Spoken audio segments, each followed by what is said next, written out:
반갑습니다. 월요일 새벽 예배입니다. 다 함께 사도신경으로 우리의 믿음을 고백합니다.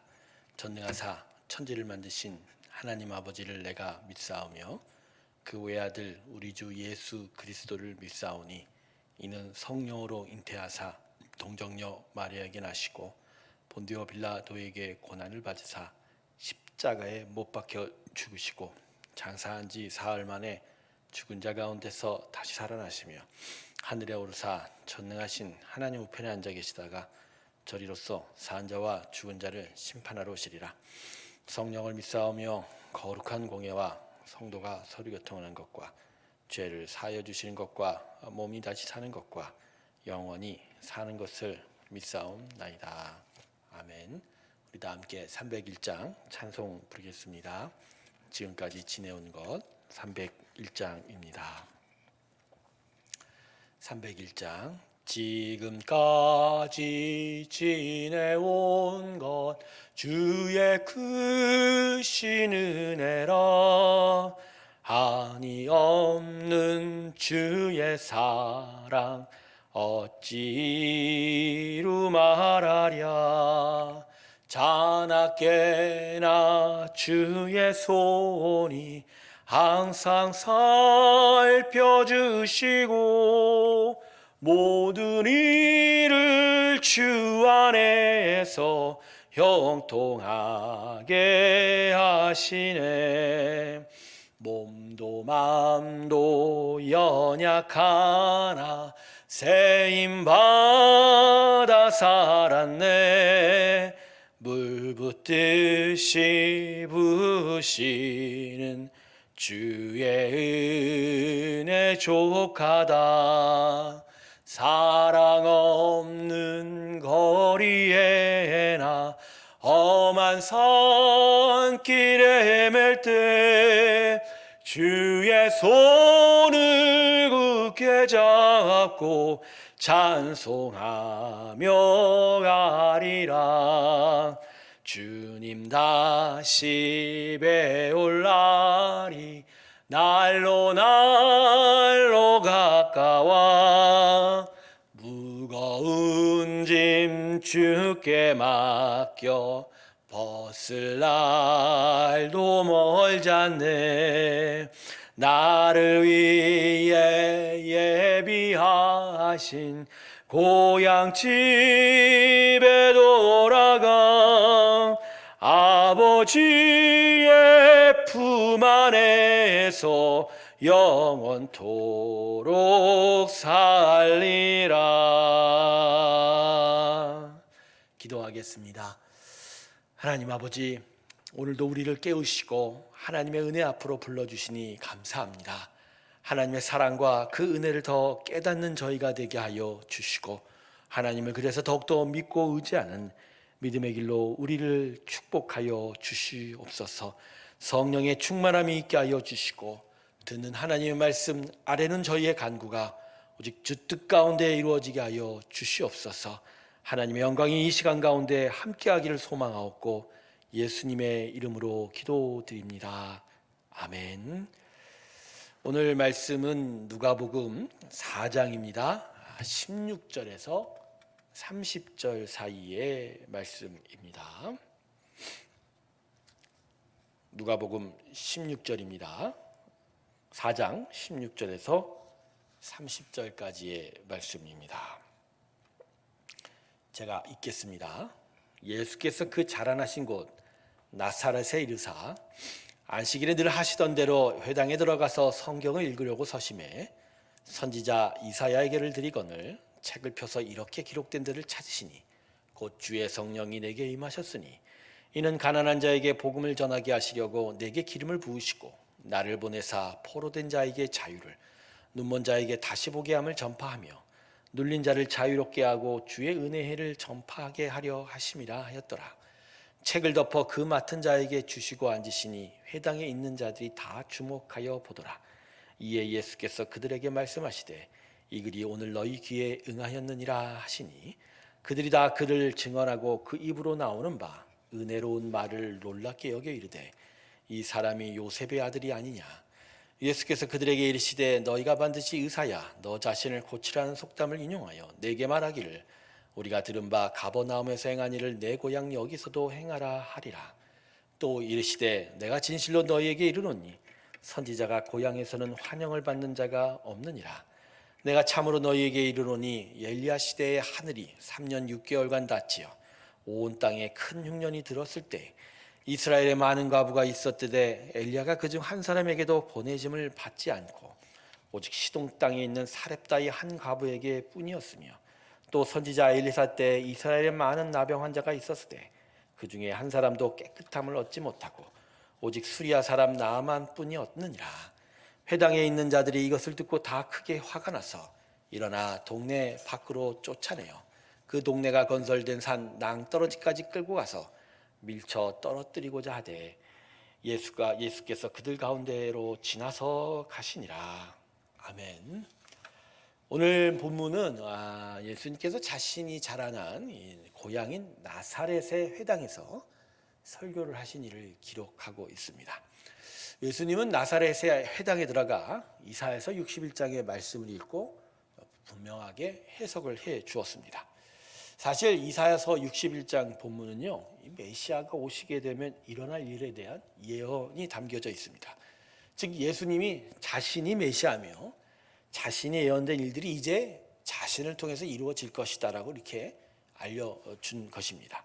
그래서 예수님은 본문 21절에서 이렇게 말씀하죠. 이 글이 오늘 너희 귀에 응하였느니라. 즉 자신을 통해서 이 예언이 이제 실현됐다 이렇게 말씀하시는 거죠. 그런데 예수님의 말씀을 들은 이 나사렛 사람들의 반응이 시원찮았습니다. 본문 22절에 보면 그들은 예수님을 보고 예수의 말씀을 듣고서 이렇게 반응하였습니다. 이 사람이 요셉의 아들이 아니냐라는 거죠. 즉 예수님이 스스로 메시아라고 말씀하시는 것에 대하여 그 말을 무시하고 조롱한 것입니다. 어떻게 우리가 이제까지 보아왔던 평범한 목수였던 요셉의 아들인 너 예수가 어떻게 하나님의 보내신 하나님의 아들 메시아가 될 수 있느냐, 그런 이야기인 거죠.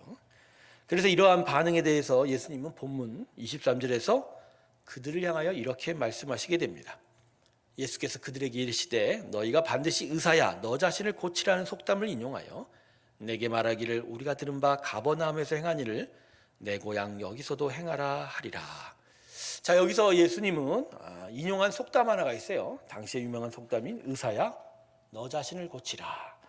의사가 콧물을 콜쩍콜쩍거리며 콜록콜록 기침을 하면서 환자를 고치겠다고 할 때 환자는 그 의사를 보면서 너부터 먼저 고쳐라, 이런 이야기의 속담이죠. 자, 그런데 이 말을 왜 예수님이 인용하죠? 자신을 조롱하는 자들이 지금 자신에 대해서 어떤 생각을 하는지를 바로 이 속담으로 이야기해주고 있는 거죠. 그런데 이 23절 말씀 중에 중요한 부분은 그들이 자신에게 가버나움에서 행한 일을 나사렛에서도 해보아라 라는 이 부분입니다. 여러분, 이게 무슨 말이냐면 나사렛 사람들은 예수님에게 말만 하지 마라, 너 정말 예수 메시아라면 가버나움에서 네가 기적을 행했다고 내가 들었는데 그거 한번 여기서도 해보아라, 이렇게 얘기한 거죠. 그러니까 쉽게 얘기하면 네가 메시아로서의 기적을 우리 눈에 보여주면 우리가 한번 그걸 판단해서 믿어보겠다, 이렇게 말씀하는 겁니다. 그래서 예수님은 계속되어 이어지는 말씀을 통해서 나사렛 사람에게 이방인이 구원을 오히려 얻을 것이다라고 말씀하고 있습니다. 즉 이스라엘 백성들이 경멸하는 이방인에게 도리어 하나님의 축복이 임한 것을 언급하면서 우회적으로 지금 자신의 말을 듣고 있는 이스라엘 백성들의 어떤 영적 교만, 그리고 그들의 믿음 없음에 대해서 그들의 마음을 찔러 버린 것이죠. 그러자 나사렛 사람들이 분노를 하게 되었고 강제로 예수님을 마을 밖으로 쫓아내고 절벽에서 밀어 떨어뜨리려고 했지만 오히려 예수님은 당당하게 그들 앞에 걸어가서 지나가셨다라는 게 오늘 본문의 내용입니다. 사랑하는 성도 여러분, 하나님에 대한 믿음은 보여진 기적을 통해서 신뢰를 가지게 되는 것이 아닙니다. 오늘도 기적을 보고야 믿겠다는 사람들이 참 많지요. 그러나 그들은 그런 마음이라면 결코 기적을 보아도 믿지를 않을 것입니다. 병들어 죽어가는 사람이 고쳐만 지면 예수를 믿겠다고 하죠. 그러나 고침을 받아도 올바른 믿음의 생활을 하지 않는 것입니다.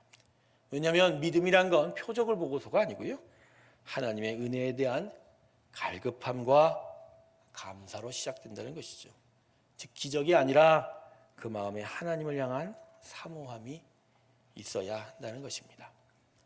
물론 우리가 믿음을 가지게 되려면 하나님의 은혜가 전적입니다. 하지만 그럼에도 우리가 하나님을 향한 간절함과 갈급함도 필요합니다. 하나님께서 사용하셔야 될 도구가 있어야 하는 것이죠. 성도 여러분, 그래서 우리는 교만하지 말아야 합니다. 예수님을 메시아로 믿지 못하고 의사야 너 자신을 고치라라고 반응한 나사렛 사람들을 기억해야 합니다. 나사렛 사람들은 메시아이신 예수님을 마치 병든 의사와 같이 경멸히 여기고 배척함으로 끝내는 구원을 받을 수 없는 불행한 자들이 되고야 말았습니다. 예수님은 하나님의 아들이십니다. 죄인을 구원하시러 이 땅에 오신 의심할 바 없는 메시아인 것이죠. 우리를 구원하시고자 십자가에 달려주신 구세주가 바로 예수입니다.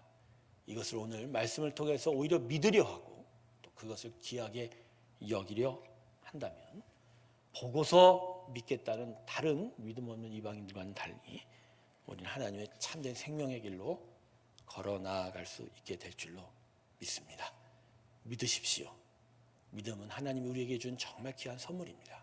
그 믿음이 우리 가운데 있는데 오히려 그 믿음을 붙잡지 않고 여전히 우리의 두 눈으로 판단하려고 한다면 우리는 끝내 어리석음으로 인하여 멸망의 길로 나아가게 될 것입니다. 오늘 하나님의 은혜 안에 참된 믿음의 길로 더 가까이 나아가는 우리 모두가 되기를 바라겠습니다. 기도합니다. 아버지 하나님, 감사합니다. 우리가 온전한 믿음 가운데 있기를 원합니다. 보고 믿는 자가 되지 말게 하시고 말씀으로 믿게 하시고 주신 믿음을 붙잡게 하시고 더더욱 하나님 주신 예수 십자가를 바라보게 하여 주시옵소서. 그래서 오히려 세상이 가질 수 없는 참된 하늘의 지혜를 통해서 영원한 생명의 길로 나서는 저희가 되게 하여 주시옵소서. 한 주의 삶이 또 시작됩니다. 이 삶 위에 주의 양과 와라와 영광을 이루어 주시옵시고 하나님의 믿음의 축복 허락하여 주시옵소서. 우리 가운데 임하신 하나님의 나라 그것을 바라보며 믿음으로 더욱더 가까이 나아가는 귀한 백성들 되게 하여 주시옵소서. 우리 안에 있는 많은 아프고 어려운 자들을 기억하여 주시고 그 하늘들 위에 하나님의 귀한 축복 함께 하소서. 고쳐주시옵소서. 김선난 집사님, 우리 기경무 형제 그리고 김강명 집사님을 주님 기억하여 주시고 주님의 크신 은혜로 인도하여 주시옵소서. 하나님의 나라가 하나님의 백성들 가운데 함께하기를 소망하고 이제는 우리 주 예수 그리스도의 은혜와 하나님 아버지의 사랑과 성령의 교통하심이 믿음으로 하나님 앞에 나아가기를 주께 고백하며 나서는 하나님의 귀한 성도들의 심령들 위해 지금부터 영원토록 함께 하시기를 간절히 축원하옵나이다. 아멘.